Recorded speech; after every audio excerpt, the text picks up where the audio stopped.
नमस्कार दोस्तों, इस वक्त की तमाम बेहद बड़ी खबरें, मुख्य समाचार आप लोगों के लिए लेकर के आए हैं दोस्तों, जहां पर एक एक करके चलेंगे दिन भर की सभी बड़ी खबरें, मुख्य समाचार आप तक दोस्तों आगे इसी वीडियो में पहुंचाएंगे। लगातार हमारे साथ बने रहिएगा आगे इसी वीडियो में। दोस्तों, खबरों की तरफ बढ़ने से पहले अगर आप लोग भी यही मानते हैं कि देश में स्वस्थ लोकतंत्र के लिए निष्पक्ष चुनाव होना बेहद ही जरूरी है और अगर आप लोग भी बैलेट पेपर के जरिए मतदान का समर्थन करते हैं तो अभी इस वीडियो को लाइक कीजिएगा और कमेंट बॉक्स में जय हिंद जय भारत जरूर ही कमेंट कीजिएगा। दोस्तों, पहली बड़ी खबर की तरफ बढ़ते हैं।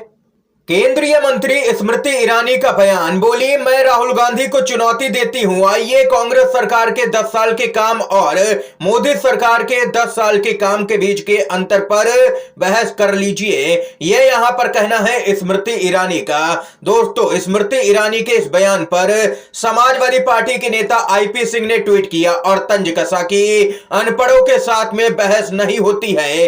यह यहां पर आईपी सिंह ने ट्वीट किया है और तंज कसा है। दोस्तों, इसके साथ ही दोस्तों जो अगली बड़ी अपडेट आ रही है बताते चले। अपने परिजनों के साथ में सीजीआई डीवाई चंद्रचूड़ और अन्य जजों ने राष्ट्रपति द्रौपदी मुर्मू से की है मुलाकात। जी हां दोस्तों, बताते चले सीजीआई अचानक से कई जजों के साथ में राष्ट्रपति द्रौपदी मुर्मू से मुलाकात करने पहुंचे हैं और यह मुलाकात किस मुद्दे पर हुई है इसका अभी तक खुलासा नहीं हुआ है और आगे की जो भी जानकारी होगी दोस्तों हम आप तक पहुंचाएंगे। इसके लिए चैनल को जरूर ही सब्सक्राइब कीजिएगा। इसके साथ ही दोस्तों जो ताजा अपडेट आ रही है बताते चलें। राहुल गांधी का बेहद ही बड़ा बयान, बोले अगर हम केंद्र में आए और केंद्र में हमारी सरकार बनी तो हम 10 लाख खाली पदों को तत्काल प्रभाव से भरेंगे जो पिछले 10 सालों से नहीं भरे गए हैं। इसके साथ ही दोस्तों आप लोगों को बताते चले किसानों के लिए हमेशा दरवाजा खुला है, जब हम सत्ता में आएंगे तो अग्निपथ योजना का भी करेंगे विश्लेषण, ये भी कहना है राहुल गांधी का। इतना ही नहीं दोस्तों, 450 का सिलेंडर, एमएसपी की गारंटी, अग्निवीर योजना बंद करने का वादा जल्द ही जारी हो सकता है। कांग्रेस का घोषणा पत्र, काम लगातार जारी है। आप लोगों को दोस्तों बताते चले लोकसभा चुनाव को लेकर के कांग्रेस अपना घोषणा पत्र जल्द ही जारी करने वाली है। एक बड़ी बैठक हुई है, बैठक के बाद में कांग्रेस पार्टी ने साफ किया है कि जल्द ही पार्टी का घोषणा पत्र सामने आ जाएगा। फिलहाल पार्टी के भीतर उम्मीदवारों के नामों को लेकर के भी मंथन जारी है और जल्द ही कांग्रेस लोकसभा चुनाव को लेकर के अपने प्रत्याशी मैदान में उतार सकती है। सूत्रों के मुताबिक कांग्रेस का घोषणा पत्र किसानों, पिछड़ों, दलितों, महिलाओं और युवाओं के मुद्दों पर केंद्रित होगा। माना जा रहा है कि पार्टी अग्निवीर योजना को बंद करने जैसे बिंदु को भी घोषणा पत्र में जगह दे सकती है। राहुल गांधी लगातार न्याय यात्रा के दौरान बयानों के जरिए इस तरफ इशारा भी कर रहे हैं। इसके साथ ही दोस्तों एक और बड़ी खबर की तरफ बढ़ते हैं। टीएमसी के सांसद कल्याण बनर्जी ने यहां पर जज पर किया है जोरदार हमला, बोले यहां पर जस्टिस अभिजीत गंगोपाध्याय के सभी फैसले राजनीतिक मकसद के लिए थे, इसलिए उन्हें रद्द किया जाए, ये यहां पर टीएमसी के सांसद ने मांग की है। दरअसल दोस्तों बताते चले आप लोगों को, अभिजीत गंगोपाध्याय कोलकाता हाईकोर्ट से इस्तीफा देने के बाद बीजेपी में शामिल हो सकते हैं। गंगोपाध्याय ने कोलकाता हाईकोर्ट से इस्तीफा देकर के राजनीति में कदम रखने की योजना बनाई और वहीं आज वे अपना इस्तीफा भी दे देंगे, जिसके बाद वो यहां पर बीजेपी में शामिल हो सकते हैं। जस्टिस अभिजीत गंगोपाध्याय ने कहा है कि वे इस्तीफा देने के बाद फैसला करेंगे कि उन्हें किस पार्टी में शामिल होना है। हालांकि पश्चिम बंगाल में चर्चा है कि जस्टिस अभिजीत गंगोपाध्याय भाजपा में शामिल होंगे। इसके बाद उनके द्वारा जितने भी फैसले दिए गए उन पर अब सवाल यहां पर खड़े होने लगे हैं, क्योंकि लगातार विपक्ष भी सवाल खड़े कर रहा है कि उन्होंने पद पर रहते हुए जितने भी फैसले दिए उन पर भरोसा आखिर कैसे किया जाए कि वे यहां पर राजनीति से प्रेरित नहीं थे।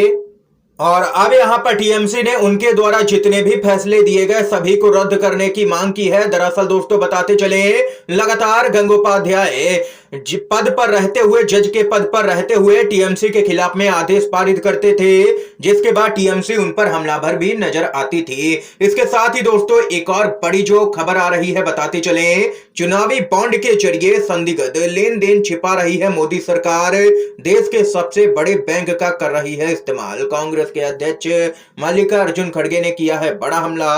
बताते चले दोस्तों, एसबीआई के द्वारा इलेक्टोरल बॉन्ड का विवरण देने के लिए सुप्रीम कोर्ट से और समय मांगने पर कांग्रेस के अध्यक्ष मल्लिकार्जुन खड़गे ने मोदी सरकार पर हमला बोला है। कांग्रेस के अध्यक्ष खड़गे ने कहा है कि मोदी सरकार चुनावी बॉन्ड के जरिए अपने संदिग्ध लेन देन को छिपाने के लिए हमारे देश के सबसे बड़े बैंक को ढाल के रूप में इस्तेमाल कर रही है।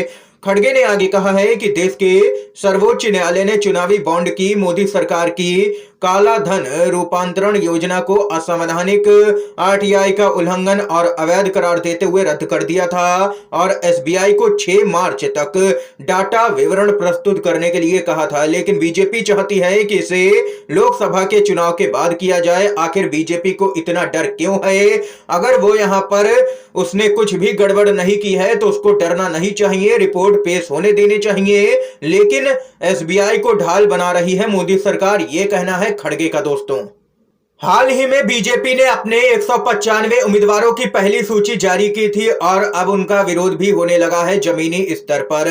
किसानों ने मोदी के मंत्री टेनी के खिलाफ में खोल दिया है मोर्चा, टिकट देने का विरोध, देश भर में जुलूस निकालने की अपील। जी हां दोस्तों, बताते चले, यूपी की खीरी लोकसभा सीट से केंद्रीय मंत्री अजय मिश्रा टेनी को बीजेपी के द्वारा लोकसभा टिकट देने का संयुक्त किसान मोर्चा ने कड़ा विरोध किया है।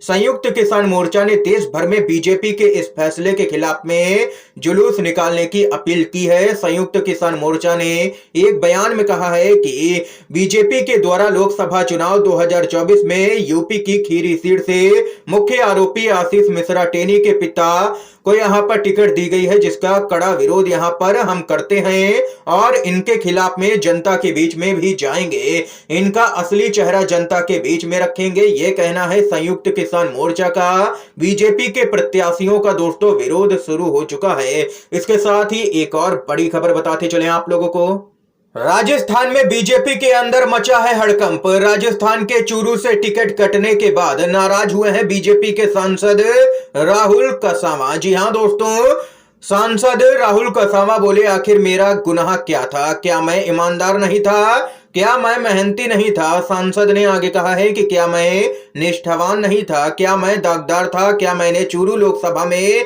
काम करवाने में कोई कमी छोड़ दी थी जो मेरा टिकट काटा गया? ये यहाँ पर दोस्तों बीजेपी के सांसद अपनी ही पार्टी पर भड़के हैं और अब यहाँ पर बीजेपी के अंदर बगावत होना तय माना जा रहा है। दोस्तों बताते चले आप लोगों को, बीजेपी के सांसद राहुल कसावा जल्द ही कांग्रेस पार्टी ज्वाइन कर सकते हैं, जो कि भाजपा के लिए एक बड़ा झटका होगा। दोस्तों ये यहाँ पर इस समय की आज की तमाम बेहद बड़ी खबरें, मुख्य समाचार थे दोस्तों जो हमने आप लोगों तक पहुंचाए। अगर आप लोगों को ये वीडियो पसंद आया हो तो दोस्तों अभी इस वीडियो को लाइक कीजिएगा, ज्यादा से ज्यादा इन खबरों को, मुख्य समाचारों को शेयर कीजिएगा अपने सभी दोस्तों में, और चैनल पर नए हैं तो दोस्तों चैनल को जरूर ही सब्सक्राइब कीजिएगा।